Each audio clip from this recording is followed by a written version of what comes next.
Hello दोस्तों, कैसे हैं आप लोग। आज मैं आपके लिए लेकर आया हूँ हिंदी 12th क्लास का फर्स्ट चैप्टर बातचीत।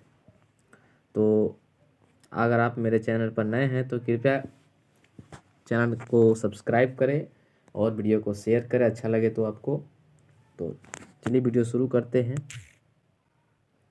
यहाँ पर आपको मेरे चैनल पर पहली बार आए तो आपका बहुत बहुत स्वागत है। चलिए यहाँ पर हमने क्या लिखा है, हिंदी अध्याय 1 बातचीत शीर्षक निबंध का पूरा निचोड़ मैं इस क्लास में लेकर आया हूँ।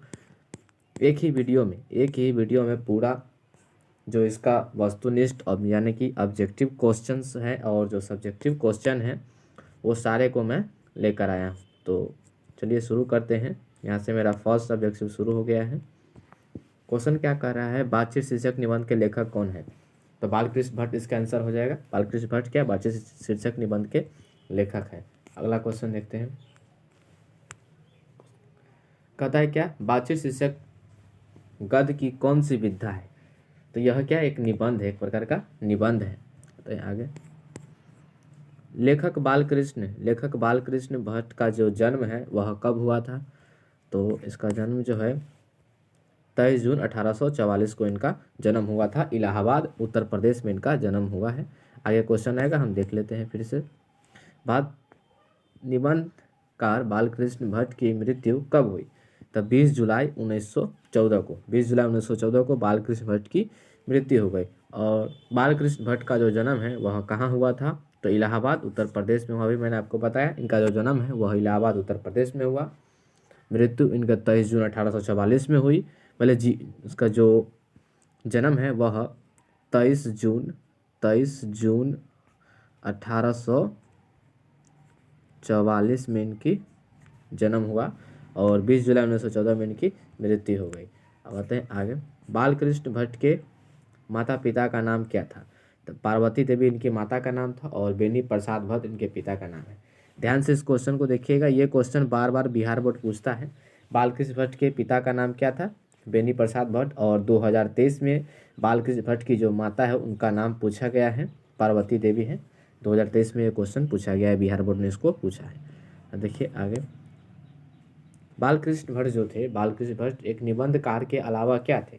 तो एक उपन्यासकार एवं नाटककार, ये तीनों थे। निबंधकार थे, उपन्यास भी लिखते थे और नाटककार भी हैं। नाटक पर उन्होंने कई पुस्तकें लिखी हैं। अगला क्वेश्चन क्या कर रहा है, बालकृष्ण भट्ट की रचनाएं कौन कौन सी है। बालकृष्ण भट्ट ने अभी कौन कौन सी रचनाएं की हैं। तो आपको बता दें कि बालकृष्ण भट्ट ने लगभग 1000 निबंध लिखे हैं। उनमें से कुछ निबंध उनके प्रमुख हैं, जैसे कि अभी इनकी कुछ रचनाएं हैं, जैसे पद्मावती, 100 आजान एक सुजान, रहस्य कथा, नूतन ब्रह्मचारी, बाल विवाह, मेघनाद वध, सद्भाव का अभाव, सीता वनवास, चंद्रसेन, दमयंती स्वयंवर इत्यादि। ये सब इनके क्या है, मुख्य रचनाएं हैं। अब ये आगे, बालकृष्ण भट्ट जो है किस युग के रचनाकार है। तो बालकृष्ण भट्ट भारतेंदु युग के रचनाकार है। इनका जन्म 1844 में हुआ है। 1844 को युग को आधुनिक काल के नाम से जाना जाता है। अगला हमारा यह क्वेश्चन क्या कर रहा है, बालकृष्ण भट्ट किस काल के रचनाकार हैं। तो ये हमारे आधुनिक काल के रचनाकार हैं। आधुनिक काल, ये हमारे आधुनिक काल के रचनाकार हैं। देखिए आगे, ये रहा हमारा आधुनिक काल के रचनाकार कौन है, बालकृष्ण भट्ट आधुनिक काल के रचनाकार है। और ये हमारा VVI क्वेश्चन है, बालकृष्ण भट्ट ने कितने निबंध लिखे हैं। तो 1000।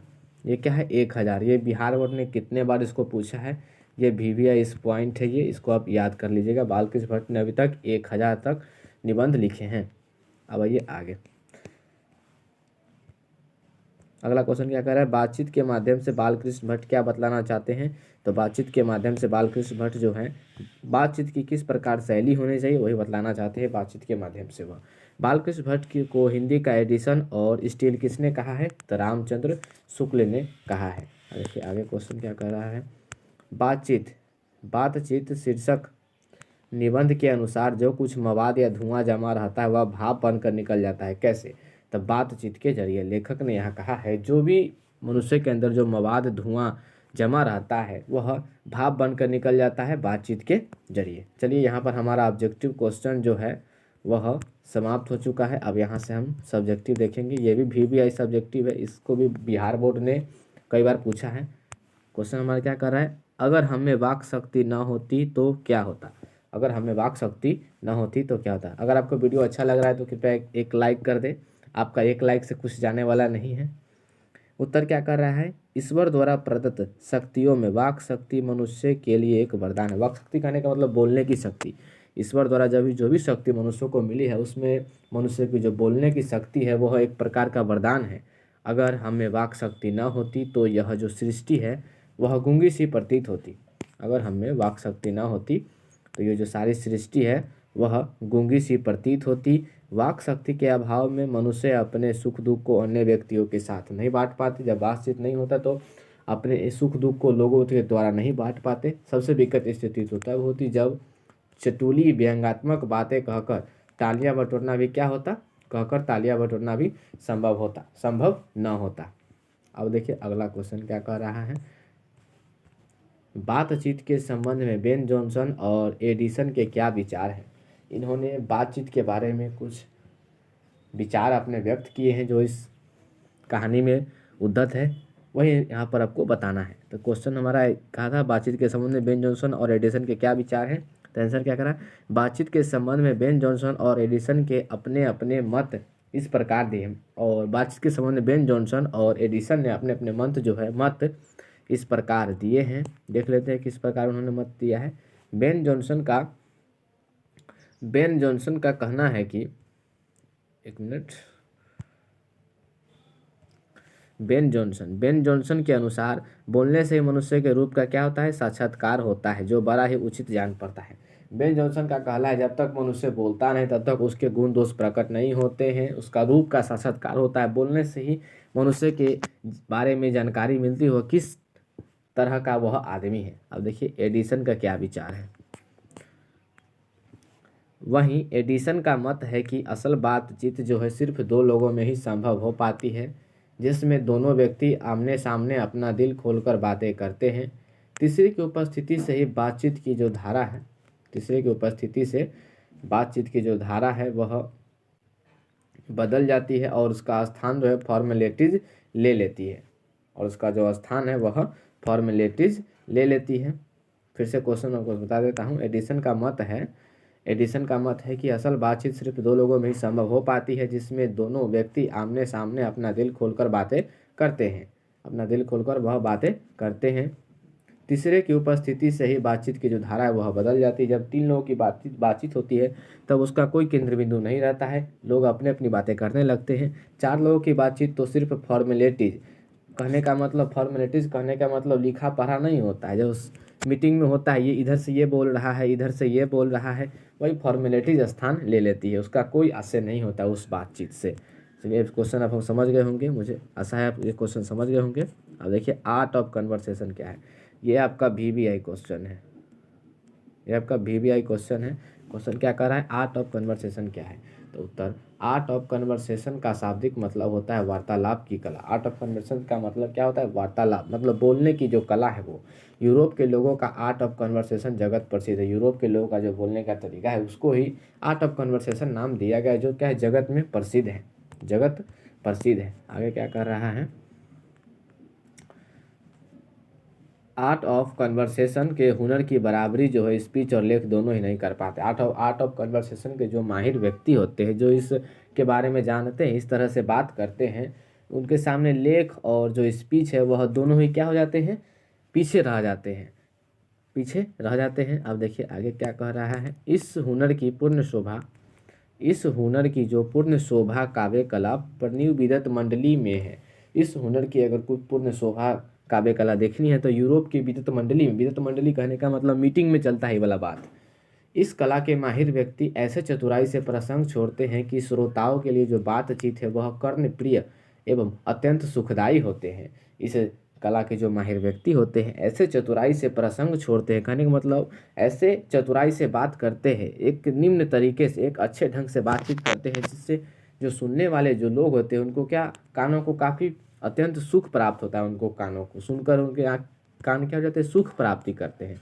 और सुहृद गोष्ठी इसी का नाम है। एक ऑब्जेक्टिव आपको पूछ सकता है, सुहृद गोष्ठी किसका नाम है, तो ये जो आर्ट ऑफ कन्वर्सेशन है, इसी का ही एक दूसरा नाम क्या है, सुहृद गोष्ठी, जिसमें भी क्या होता है, सुखदाई, अत्यंत सुखदाई से ही बना है, श्रीहद गोष्ठी का नाम इसमें दिया गया है। अब आइए अगला क्वेश्चन। अगला क्वेश्चन क्या कर रहा है, राम रमौवल। राम रमौवल का अर्थ है, ये भी वीवीआई पॉइंट, ये सब क्वेश्चन पूछे हुए हैं। ये 2022 में क्वेश्चन पूछा है, 20 में बोले, ये तो 2020 में ये क्वेश्चन पूछा है। देखिए आंसर क्या कर रहा है, राम रमौवल का अर्थ है, राम रमौवल का अर्थ है केवल बातचीत। राम रमौवल का अर्थ क्या होता है, केवल बातचीत, ऐसी बातचीत जिसका कोई केंद्र बिंदु ना हो। ऐसी बातचीत होती है इसमें जिसका कोई केंद्र बिंदु नहीं होता, किसी बात को लेकर बातचीत नहीं होती, लोग अपने अपनी बात करने लगते हैं, जिससे किसी बात का आशय ना निकले और इस बातचीत से किसी प्रकार का आशय नहीं निकलता है, ऐसी ही बातचीत को राम रमौवल की संज्ञा दी जाती है या कहा जाता है। अब देखिए अगला क्वेश्चन क्या कह रहा है, मनुष्य की बातचीत का उत्तम तरीका। मनुष्य की जो बातचीत जो करता है उसका उत्तम तरीका क्या हो सकता है। तो इस कहानी में कहा गया है मनुष्य की जो बातचीत का उत्तम तरीका क्या है, सबसे उत्तम तरीका आत्मवार्तालाप है। आत्मवार्तालाप कहने का मतलब अपने अंतरात्मा से बात करना कि हम क्या कर रहे हैं, क्या नहीं कर रहे हैं। इसके द्वारा ही वह अपने संसार को जन्म देता है। जब आदमी अपने आत्मा से बात करता है तभी जाकर वह अपने जीवन में कुछ कर पाता है, एक नए संसार का जन्म देता है। आत्मवार्तालाप के द्वारा ही वह अच्छे बुरे को आसानी से समझ सकता है। आत्मवार्तालाप होगा तभी वह जो है व्यक्ति आराम से अच्छे और बुरे को आराम से समझ सकता है। तो आई होप आप लोग समझ गए होंगे। ये हमारा लास्ट क्वेश्चन था। मैंने आपको यहाँ पर बताया बातचीत, ये जो बातचीत चैप्टर है उसका मैंने पूरा निचोड़ इस वीडियो में डाला है। अगर आपको पसंद आया तो कृपया एक लाइक कर दें और एक शेयर करें और चैनल को कृपया सब्सक्राइब करें। थैंक्स, वीडियो देखें उसके लिए धन्यवाद। आशा है अगला वीडियो फिर आपको लिए लेकर मैं आऊँगा अगले चैप्टर का। अब मैं पदखंड का ये जो था वह गदखंड का ये वीडियो था। ये जो वीडियो था यह गदखंड का था। ये देखिए गदखंड का मैंने ये वीडियो बनाया था। गदखंड का चैप्टर 1 था ये। अब मैं पदखंड का जो है ना चैप्टर 1 लेकर आऊँगा। तो अगर आपको अच्छा लगा है वीडियो तो कृपया इसको लाइक करें